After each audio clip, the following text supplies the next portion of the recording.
Bom, como eu disse no primeiro vídeo, nós vamos dar início às nossas aulas e nós vamos começar com um problema dentro da lei de improbidade administrativa. Então, primeira coisa, a lei de improbidade administrativa se encontra na lei 8.429 de 92, na época do Fernando Collor de Mello. Já teve algumas alterações que nós vamos falar aqui para vocês, inclusive as principais para isso, tá? Então, definição, né? O que é improbidade administrativa? Ato de improbidade administrativa são aqueles que ofendem os princípios que norteiam a administração pública. Esta ofensa pode ser por ação, por omissão, por culpa ou por dolo, tá? Eu vou deixar para vocês que os princípios no qual nós já aprendemos, né? O LIMP, legalidade, impessoalidade, moralidade, publicidade e eficiência. Então, o agente que pratica este ato, nós falamos de agente ativo do ato, é aquele que pratica o ato de improbidade. Quais são os agentes, né? Então, qualquer agente público, servidor ou não. Então, segundo a legislação, qualquer um pode praticar a improbidade, sendo agente público, servidor ou não. Bom, servidor é simples, está ligado diretamente à administração pública, mas aquele que não é também pratica e nós já vamos exemplificar, tá? Então, o primeiro servidor público, a gente fala que são atos de improbidades próprios, né, que são praticados por agentes públicos servidores. Os atos de improbidades impróprios, tá? A legislação determina, a doutrina determina como impróprios, né, são praticados por particulares, não são feitos diretamente pelo servidor. Tá? Mas quando este não servidor, esse não agente público pratica o ato, quem são eles, né? São particulares que, induzido à prática do ato, que com ele concorra ou em razão de auferir vantagem, respondem também por improbidade. Pode ser um mesário, pode ser um membro do tribunal do júri. Então, essas pessoas que são convocadas, que não são servidores, mas naquele ato estão servindo a uma atividade pública, né, de uma atividade de fim do próprio Estado, eles ali podem ser enquadrados como servidores, como atividades que praticam e sejam destinadas à improbidade administrativa. Então, eu já sei quem é o agente ativo, aquele que pratica o ato. Agora eu tenho chamado agente passivo do ato, né? Que é a pessoa que efetivamente é afetada por este ato. Quem é? O Estado. Uma questão até óbvia, né? Então, o sujeito passivo imediato será sempre o próprio Estado. Mas quem do Estado? Então, vocês já aprenderam, mas só para a gente relembrar, pode ser órgão da administração direta ou da administração indireta, empresa incorporadora ou que tenha patrimônio público, ou de entidade cuja criação ou custeio erário haja concorrido ou concorra com mais de 50% do patrimônio ou da receita anual que tem o Estado presente. Essas são pessoas nas quais são sujeitos passivos, aquelas que são afetadas pelo ato de improbidade praticado pelo agente público, servidor ou não, tá?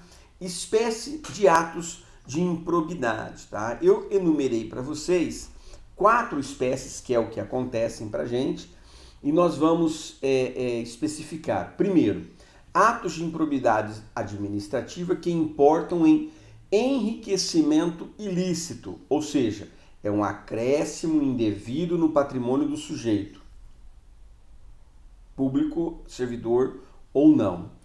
Segundo espécie de improbidade, atos de improbidade administrativa que causam prejuízo ao erário.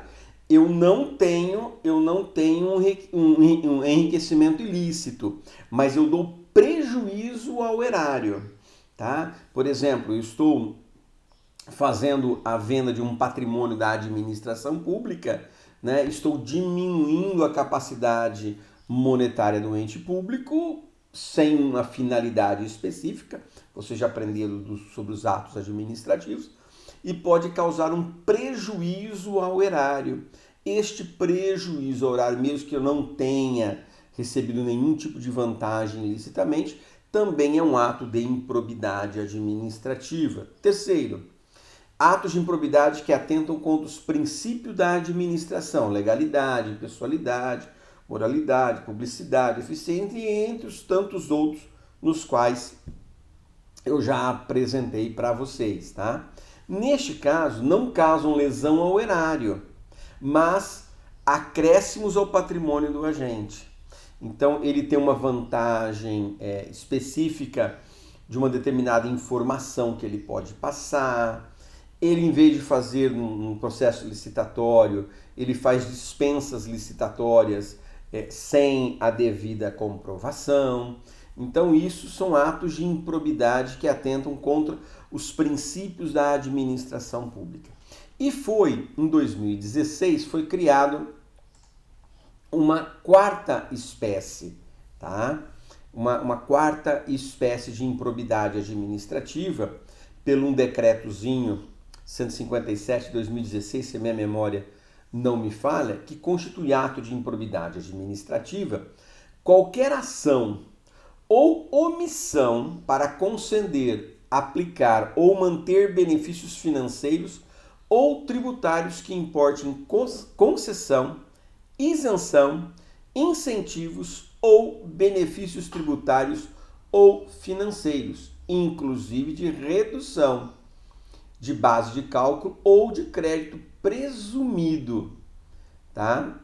Ou outorgado, ou sob qualquer outra forma que resulte, direto ou indiretamente, na carga tributária a menor que é decorrente da aplicada na alíquota mínima do ISSQN, do Imposto sobre Serviço de Qualquer Natureza, que a alíquota mínima é 2%. Se eu fizer alguma coisa abaixo disso, eu estarei, salvo as suas exceções, aí tem as exceções na própria legislação, tá, tributária, salvo isso, também estarei praticando o que nós chamamos de um ato de improbidade administrativa.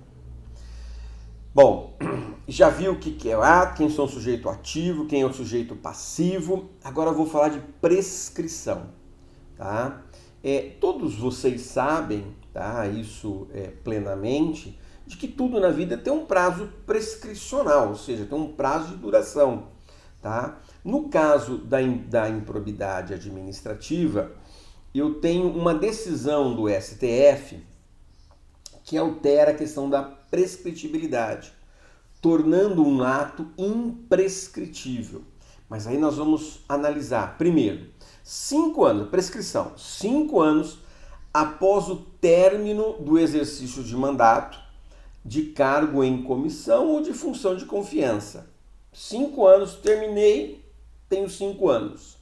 Agora, se dentro destes 5 anos não for ajuizado para quem tem a competência legal, que é o Ministério Público e a pessoa lesada, se ela assim não o fizer, perdeu o prazo. Contudo, quando há uma exceção nessa regra, essa exceção é o ressarcimento ao erário em casos de atos de improbidade administrativa praticado dolosamente. Então, quando o agente pratica o ato dolosamente, este ato torna-se imprescritível, ou seja, eu posso requerer a indenização a qualquer tempo, porque não se opera, neste caso, a prescrição do ajuizamento de improbidade administrativa.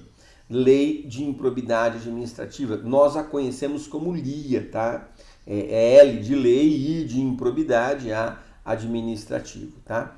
Quais são as sanções aplicadas em referida lei, tá? Nós enumeramos 6 sanções aqui.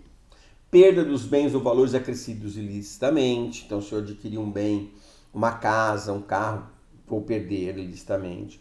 Perda da função pública, suspensão dos direitos políticos, multa civil, proibição de contratar com o poder público ou receber benefícios ou incentivos fiscais ou creditícios da administração pública e ressarcimento integral do dano. Isso é fundamental. Quem tem a competência para o ajuizamento da ação? Diferentemente da ação popular, que na ação popular ela não é um ato de improbidade. A ação popular é para declarar aquele ato lesivo ao patrimônio não ser feito e a pessoa indenizar. É só para isso. No caso da improbidade, pode ser ajuizada, pode ser impetrada por qualquer cidadão eleitoral, né? Só para a gente relembrar.